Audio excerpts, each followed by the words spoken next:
Hello there, I'm Nita Rose, and in this video we are going to talk about Volume 32 of Eden Zero. And we are starting off with Chapter 276 titled Shiki's Choice. Now 15 years ago, Zeki is traveling with the Shining Stars, and with only 2 weeks, he decided to let them go as he felt guilt for what he has done to the human corpse. He later contacted the AI of the Eden's One and had him cancel the process of building it along with the other androids. Now it's the present with Zeki and Void as they continue their conversation. Now Shiki has come to a decision and decide he's going to save his friends, causing Mother to disappear, and the fragment of the universe starting to change as Void believe he has won. So did Shiki just ruin the universe just to save his friends as the Demon King he's meant to be? I remember one time in the previous chapters that Shiki never considered himself as a hero, just an individual who wants to save his friends no matter the cost. So now that Mother will no longer exist in the Universe Zero, how are the outcomes going to be in the other universes? Well, actually, there might not be an outcome because Shiki plans on saving Mother even though he just destroyed her. And how is he gonna save her? By having the Coronaphage attack her to transform her back into the planet Earth, and he tells his crew the plan to kill the Coronaphage. Okay, honestly, I don't think that's a bad plan, but killing the creature that eats time? I'm sorry, but how the f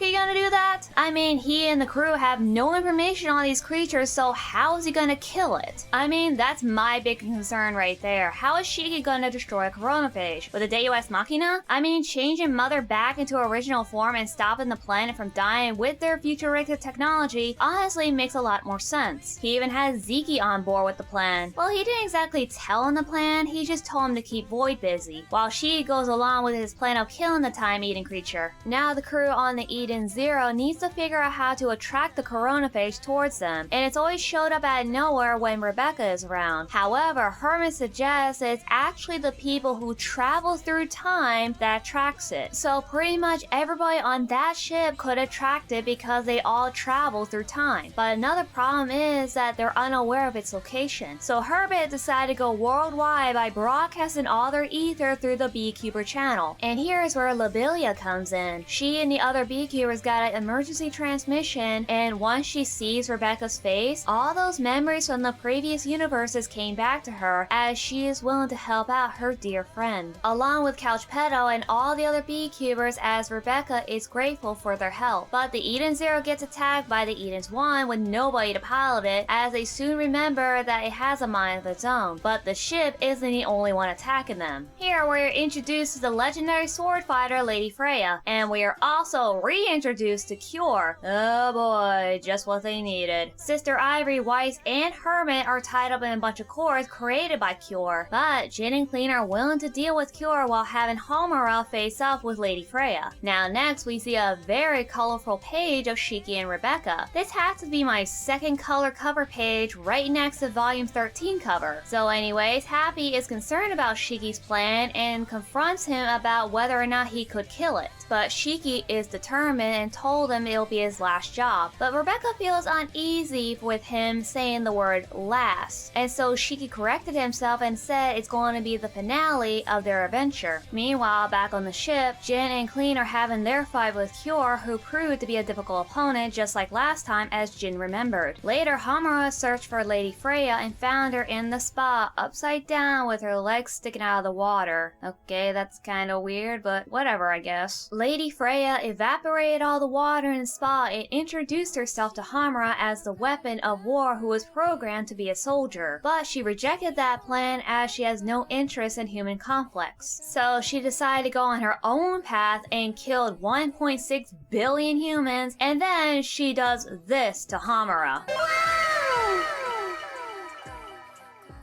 Why? Just why? Homura hesitated for a while, but then she managed to push through and move forward from the fear. Now it is time for Zeki and Void as they continue their fight, as we see Zeki go into overdrive, punching his fist through Void's chest. Well, damn. Boyd managed to save himself from the impact by using the cat lever and taking the upper hand, but Zeke is planning on teaching him a valuable lesson about the meaning of power. Now it cuts to the fight between Kyor and Jin. Now this fight is not surprisingly short because Jin has defeated Kyor by remembering his weak point. It also stated that the fact that Kyor is the only other character besides Mueller who hasn't really changed in this universe. In fact, he's still the embodiment of evil. He still has the same backstory as before, as he created a mega android known as Dead End Crow and meant to become the hero, but instead the people were saved by the Interstellar Unit Army, including Holy and her sister. I remember the character Holy as she temporarily joined Shiki's crew to defeat Dead End Crow and reveal her traumatizing backstory. She is still one of my favorite characters, even though she didn't do much in this current arc, but I still like her. Now back to the fight, Jin realized that Kyor is beyond help after witnessing all the other people that he encountered from the previous universes are now suddenly kind-hearted people within Universe Zero, and in this one single chapter, Kyor is down. Now that Kyor has been defeated, the others on the ship are free from the giant tangling cords, but they still have to deal with the Eden's One, while Homura is fighting against Freya as she unlocks her overdrive. While fighting her, Homura realized that the Eden's One is attacking the ship and discovers that Freya is willing to die by the Eden's One. The reason is that Freya believes that nothing in this world can destroy her and that her final wish is to be killed by a stronger opponent than herself. She did find Homura entertaining but not satisfied as she detected another high-level sword master, which is Valkyrie, and Freya took an interest in her. But Homura wasn't going to let her harm her teacher, but sadly, she gets badly injured by Freya. Homura might have gone down, but she's not out as she made a comeback towards Freya and uses her own technique against her. But there's more to that as Homura uses the ability of heart and body. The heart is the will to live and the body is well trained to withstand any attack. But there is a technique that will defeat Freya, but at a cost at a hefty price. Homura remembers this technique from Valkyrie many years ago, which is called the Warrior Maid style ultimate secret attack. If anyone masters this technique, they will develop a weakness towards fire. Homura managed to master this technique and use it to defeat Freya, but at the cost of her immunity to flames. Now within the next chapter, Valkyrie, Jin, and Clean found both Homura and Freya on the ground and were surprised that Freya was taken down. Valkyrie approaches Homura and is proud of her. Now it cuts to Eden Zero trying to fight off the Eden's One, and then it cuts to Mother still disappearing while Shiki and Rebecca are trying to summon the Corona phase, but have no idea where to find it and time is running out. Shiki decided to take a risk and transport himself to the Oracle of Time and approaches Xiao Mei as she knows everything that's going on in the universe. She decided to help Shiki after understanding the situation that they're in and asked him to save Mother. She then transported him to the location of the Coronaphage. Shiki dove right in and planned to use his gravity powers to bring the creature back to Mother by force. Once inside, Shiki witnessed a human form of the Coronaphage. Now there are theories out there that said that this creature is actually Rebecca from a different timeline, and I support that theory. Now I didn't support this idea at first until we got to this chapter where there are several hints and clues about the creature being Rebecca. The first thing is the bee cube floating around the destroyed area, which in my opinion looks like Blue Garden. And then there is a symbol of the cat leaper on her legs. Next is when Shiki mentions his name after the creature asked it. And you can see in these two panels that she seems to recognize the name but then dismisses it. And the last thing is that she mentioned that she is the priestess whose time was stolen. They both gave each other punches and kicks while Shiki is going to find a way to cooperate with it and have it eat Mother's time. Meanwhile, the crew on the Eden Zero is still dealing with the Eden's One. While during the fight between these two, Zeke ends up cutting off Void's legs, which forbids him from using the cat leaper again. I also skip a lot of the dialogues between their conversation because personally, Void has become a boring character to me now. He is a mindless soldier who has no free will of his own and just takes orders from a ship considering he has no humanity within him.